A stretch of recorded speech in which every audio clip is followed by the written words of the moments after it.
Muutama päivä oravan hautajaisten jälkeen Muumipeikko huomasi, että joku oli pihistänyt puuvajasta turvetta. Ulkona oli lumessa leveät jäljet, aivan kuin joku olisi vetänyt perässään säkkejä.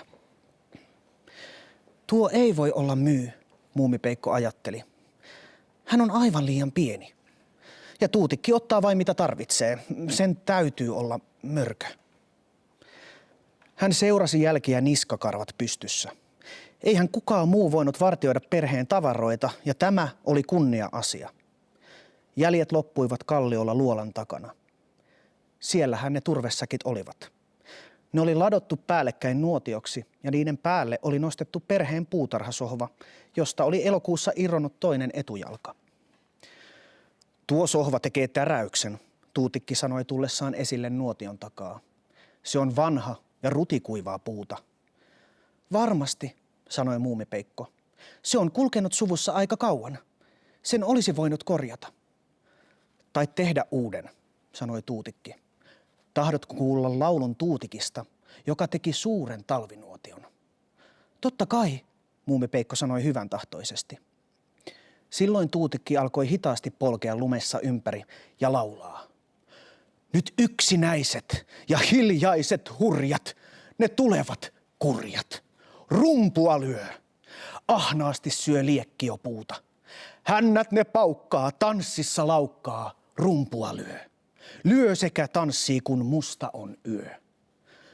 Minä olen saanut tarpeekseni teidän mustasta yöstänne, huusi Muumipeikko. Ei, minä en tahdo kuulla kertosäettä. Minua palelee, minä olen yksin, minä tahdon saada auringon takaisin. Mutta juuri sitä vartenhan me sytytämme suuren talvinuotion tänä iltana, Tuutikki sanoi. Huomenna saat aurinkosi takaisin. Aurinkoni, toisti Muumipeikko vavisten. Tuutikki nyökkäsi ja kyhnytti nenänsä. Muumipeikko oli hiljaa pitkän aikaa. Sitten hän sanoi varovasti.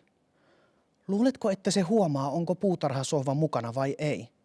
Kuule nyt, sanoi Tuutikki ankarasti. Tämä nuotio on 1000 vuotta vanhempi kuin sinun puutarhasohvasi. Saat olla ylpeä siitä, että se on päässyt mukaan. Silloin Muumipeikko ei sanonut enää mitään. Täytyy selittää se perheelle, hän ajatteli. Ja ehkä kevätmyrskyjen mukana ajelehtii maihin uusia polttopuita ja uusia sohvia. Nuotio kasvoi kasvamistaan. Kalliolle hinattiin kuivia puita, lahonneita runkoja, vanhoja tynnyreitä ja lautoja, joita joku oli löytänyt rannalta. Mutta nuotion rakentajat pysyivät näkymättömissä. Muumipeikko tunsi, että koko kallio oli täynnä väkeä, mutta hänen ei onnistunut nähdä heitä. Pikkumyy kiskoi pahvilaatikkoaan nuotioon. Sitä ei enää tarvita, hän sanoi. Hopeatarjottimella on parempi laskea mäkeä, ja sisarini näyttää nukkuvan mielellään salongin maton sisällä. Milloin tämä sytytetään? Sitten kun kuu nousee, sanoi Tuutikki. Muumipeikkoa jännitti kovasti koko illan.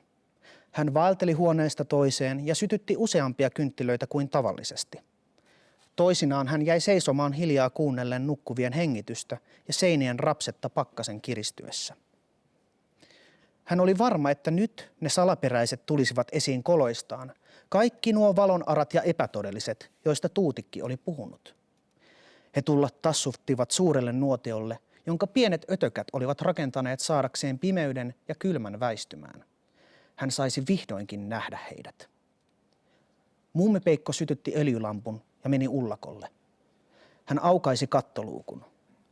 Kuuta ei vielä näkynyt, mutta laaksoa valaisi revontulten kalpea hohde. Alhaalla sillalla liikkui soihturivi ja varjot tanssivat sen ympärillä. Ne etenivät merta ja korkeaa kalliota kohti.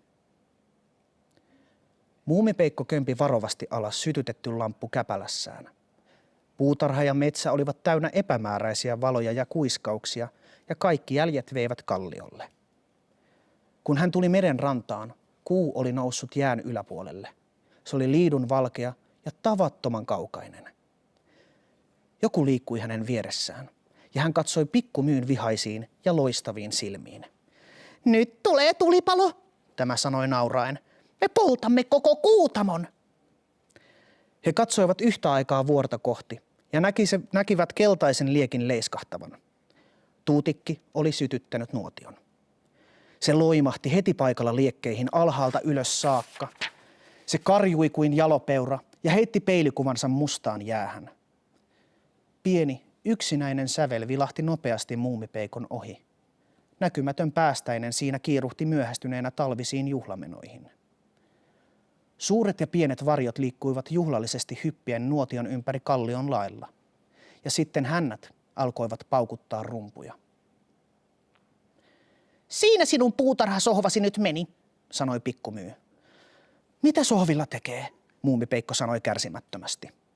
Hän kiipesi kompastellen ylös jäistä kalliota, joka kiilsi tulen loimussa. Lumi oli sulanut kuumuudessa ja lämmin vesi virtasi hänen käpälilleen. Aurinko palaa takaisin, muumipeikko ajatteli kiihtyneenä. Pimeys ja yksinäisyys ovat lopussa. Sitten voi jälleen istua kuistilla ja saada selkänsä lämpöiseksi. Nyt hän oli päässyt kallion laelle.